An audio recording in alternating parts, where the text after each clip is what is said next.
કેશોદમાં નાયબ તાલુકા વિકાસ અધિકારી વય મર્યાદાના કારણે નોકરીમાંથી નિવૃત્ત થતાં તલાટી કમ મંત્રી એસોસિએશન દ્વારા તેમનો સત્કાર સમારંભ કેશોદના કેવદરા ગામે રાખવામાં આવ્યો હતો.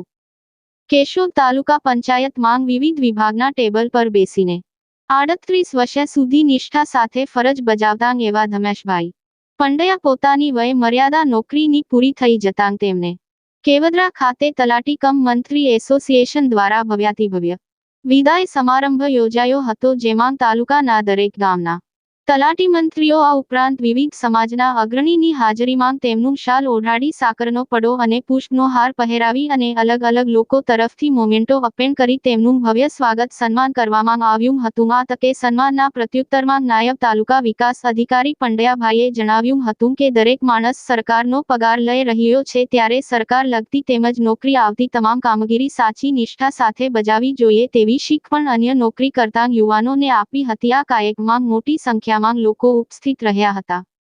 રિપોર્ટર પ્રકાશ દવે, જૂનાગઢ.